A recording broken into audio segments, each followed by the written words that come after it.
Hi guys! We're Lance and Lian. And today, pag-uusapan natin ang isa sa favorite naming speaker dito sa aming store.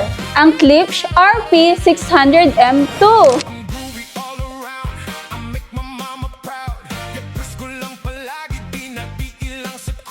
Para sa mga curious sa brand na Klipsch, si Klipsch ay isang American brand na 75 years nang gumagawa ng speakers. So, hindi na sila bago sa industry. Yung tipong kapag may nag-iisip ng high-end bookshelf speaker, hindi sila mawawala sa listahan. Dahil hanggang ngayon, sila pa rin ang benchmark. Yung American heritage, mararamdaman mo pa rin sila sa bawat speakers nila. Dahil kapag may Klipsch ka, alam na agad ng mga tao na seryoso ka sa audio. Ngayon, nandito sa harap namin ang Klipsch RP600M2. Nasaan yung speaker? Ito, oh, isa sa pinaka-flagship bookshelf speakers nila.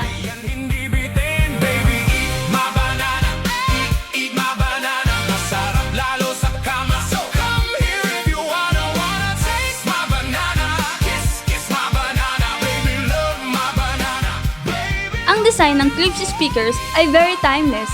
Kahit hindi ka audiophile o bago ka pa lang sa hobby na ito, mapapansin mo na agad iba yung level ng gawa niya.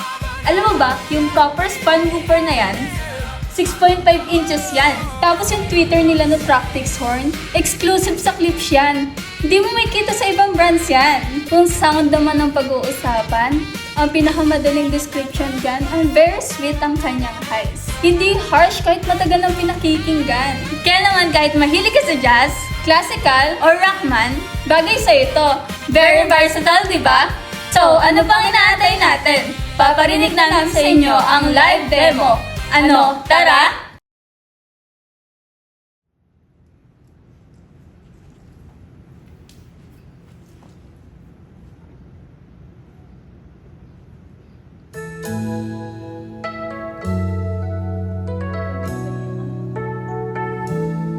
Stolen moments is all that we share.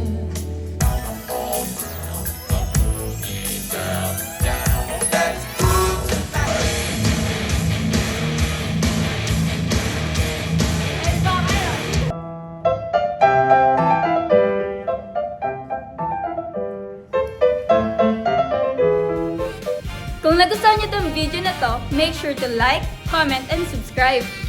At i-comment nyo na rin kung anong gusto nyong review natin next video.